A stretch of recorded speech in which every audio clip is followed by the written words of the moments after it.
Salaamullaahi calaykum waraxmatullaahi wabarakaatu.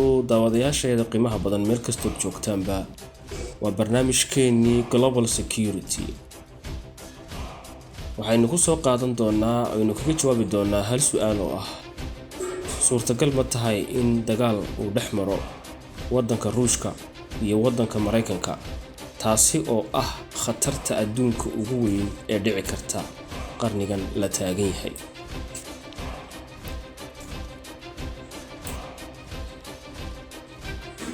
sida caadiga ah lama filayo inuu dagaal dhex mari karo waddanka Ruushka iyo waddanka Mareykanka marka loo eego khatarta dagaal kasta oo dhex mari kara uu keeni karo oo ah khatarta adduunka ugu weyn oo cawaaqibka ka dhashana uu yahay mid aan laga soo kaban karin.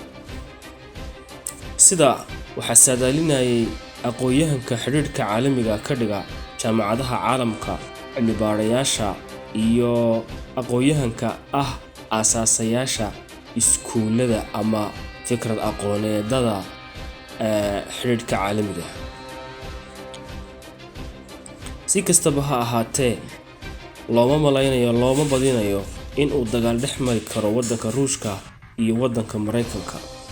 hase ahaatee, sababaha sheegaya inaan dagaal dhex mari karin labada waddan waxaa ka batay sababaha sheegaya ama muujinaya in labada waddan uu dagaal dhex mari karo. sababaha sheegaya labada waddan inuu dagaal dhex mari karo waxaa weeye oo ku soo koobi karnaa 4.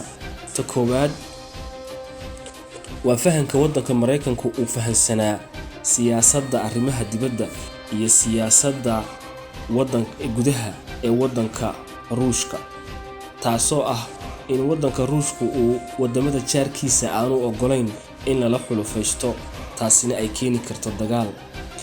si lamidana waddanka Mareykanku aanu filaynin ama aanu weligii ogolaanaynin in lala xulufaysto wadamada jaarkiisa sida Mexico, Canada iyo Cuba iyo wadamada la jaarka oo dhan ma ogola waddanka Mareykanku in lala yeesho xulufo military ama iskaashaanbuuraysi military. sidaa daraadeedna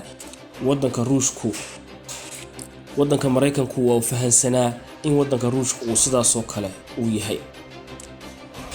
qodobka labaad, labadan waddan dagaalka dhex mara ama dagaal hadduu ka dhex dhaco waxaa la yiraahdaa Mutual Assured Destruction, taasi oo ah inay tahay waali ama waxaan macquul ahayn. arrinta saddexaad, waddanka Mareykanku waxa uu ka soo wareegayay Yurub, waxaana uu soo wareegayay qaaradda Aasiya ama bariga koonfur bari Aasiya oo ku yaala waddanka Shiinaha. waayo waddanka Shiinuhu waa waddanka keliya ee challenge gareyn kara ama isku dhiririn kara ama raba inuu meesha ka saaro waddanka Mareykanka. sababta ugu soo wareegayana waxay tahay Yurub ma jiraan great powers ama awoodo xoog waaweyn. sida waddanka Ingiriiska oo kale maaha power weyn, waddanka Faransiisku maaha great power, Jarmalku maaha great power. dhammaantood waa uu ka ilaaliyay inay noqdaan wadamo isaga isku dhiririn kara. Ruushkuna waxaba uu noqday waxa weeyaan waa decline power, waa awood burburtay. sidaa daraadeed waxa uu soo wareegayay waddanka Shiinaha si uu u contain gareeyo ama uu uga hortago. arrinka afraad ayaa ah waddanka Russia wax cabsiya kuma haynin waddanka Mareykanka. waddanka Mareykanka iyo xulufadiisu iyaga ayaa ku durkay kana baxay cahdigii iyo ballankii ay la galeen waddanka Ruushka markii uu sii daynayay wadamada uu la xulufaystay ee la isku oran jiray Midowgii Soviet. dhinaca kale markaan eegno waxa isa soo taraya sababaha uu ku dhalan karo ama ku bilaabmi karo dagaal saddexaad oo adduunka ka qarxa. sababahaasoo aad u fara badan. number 1, tegitaankii madaxweyne Joe Biden uu ku tegay waddanka Poland oo xuduud la leh waddanka Ukraine ee uu ka socdo dagaalka dhex maraya Ukraine iyo Ruushku. booqashadaasi waxa ay muujinaysaa in waddanka Mareykanku uu arrinka sii horinayo oo aanu ka soo dabcinaynin halkii uu taagnaa. isla markaana waddanka Ruushka u arki karo khatar iyo in waddanka Mareykanku uu dagaalka si toosa inuu u galo uu rabo. There's little time for niceties when you're a leader at war. Volodymyr Zelensky welcomed Boris Johnson to Kyiv as Ukraine, battling Russian aggression, pleads for more Western help.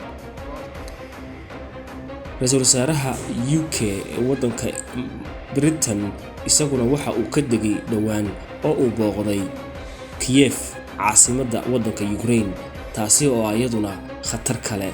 What you've been able to do. I think your leadership has been extraordinary.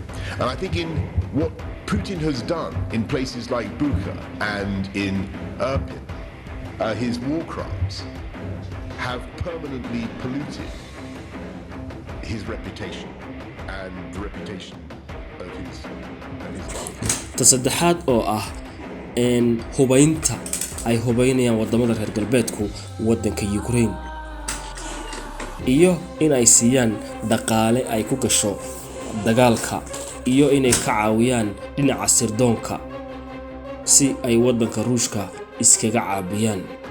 Arrinka afraad, Ukraine oo waddanka Ruushka iska caabiday waxoogaa dhawaana dib u riixday, taasina waxay keeni kartaa khatar weyn maxaa yeelay waddanka Ruushkuna waxa uu kor u qaadi doonaa awoodiisa dagaal, waxaana laga yaabaa haddii arrimahani ay sii socdaan sidaad aragtaba mar ka dambaysa hubka ayuu bedelayaa ilaa ugu dambaystana ay dhici karto inuu isticmaalo hubka khatarta ah.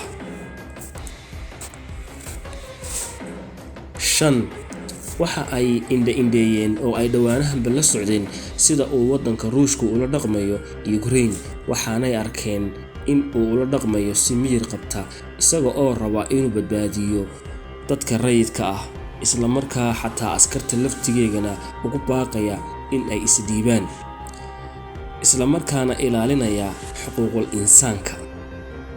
waxa kaloo ay arkeen sida uu gaabis u noqon karo ama u yahay difaac weerarkiisu.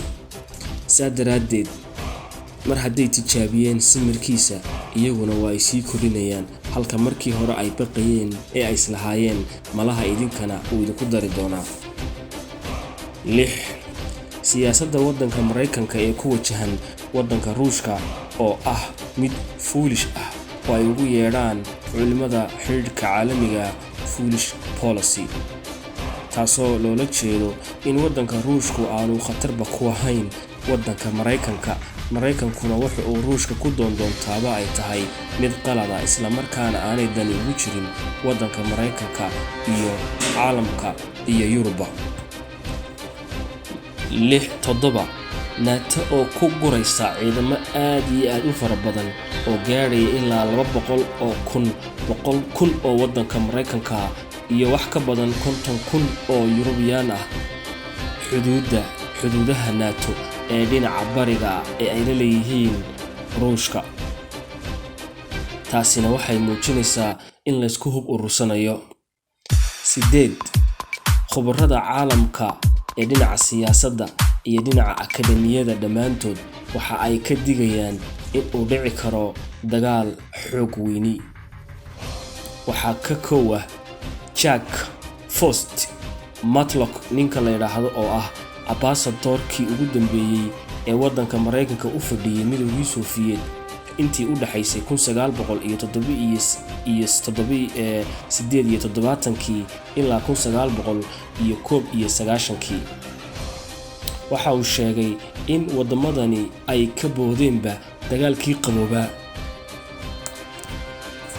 waxa uu ka warramay waayo aragnimadiisii xilligii dagaalkii qaboobaa ee uu Mareykanka u ahaa ambassadorka u fadhiya waddanka Soviet, waxaana uu sheegay in xilliga labada waddan si dhow u wada shaqeynayeen isla markaana xaalad kasta oo cusub oo soo kordha ay si dhaqso ah u xalinayeen, wada hadalkuna had iyo goor uu ahaa mid joogto ah oo aan kala go'in. wuxuu yiri haddase waxaad moodaa inay ka tallaabsadeen dagaalkii qaboobaa oo ay rabaanba inay toos u galaan dagaalka. waxa ka mid ah ninka loo yaqaano Kevin ay qoray buugga la yiraahdo Affordable War oo ah prime ministerkii waddanka Australia ee hore oo isaguna ka digay in dagaal uu dhex mari karo isla markaana dagaalkaasi uu yahay mid la joojin karo inkastoo buuggan uu qoray uu la jeeday dagaalka Chinaha iyo dagaalka Mareykanka oo aad iyo aad adduunka ugu khatar badan waa mid laga baaqsan karo isagu saa ula jeeday haddana kan ayaa ka fudud in laga baaqsado. 9 sida ay u fikirayaan wadamada reer Yurub madaxdoodu tusaale ahaan madaxdii hore ee uu ka mid yahay Tony Blair mar ay wareysanaysay Fox News ama mid ka mid ah telefishinada caalamka waxa uu ku dhawaaqay oo uu yiri oo si xoogan u yiri Putin waa in la burburiyaa. waxa la mid ah madaxda maanta ee wadamada Yurub maamulaysa. marka la isku soo xooriyo waxay u eg tahay in dagaal saddexaad uu dhici karo. haddana marka dib u eegto khasaaraha uu keeni karo dagaal saddexaad oo ah mid ka duwan kuwii hore loo galay markaad eegto maskaxdaadu kuma siinayso in dagaal saddexaad uu dhici karo. guntiga gabagabadii wadamada reer Yurub haddii madaxdoodu ay yihiin kuwa waalwaalan oo aan maskaxdoodu fayoobayn waa suurtagal inuu dagaal ku dhaco waana u eg tahay sida ay u dhaqmayaan in aanay xisaabta si fiican isku geysanin. Assalaamu calaykum waraxmatullaahi wabarakaatuh. kulanti dambe.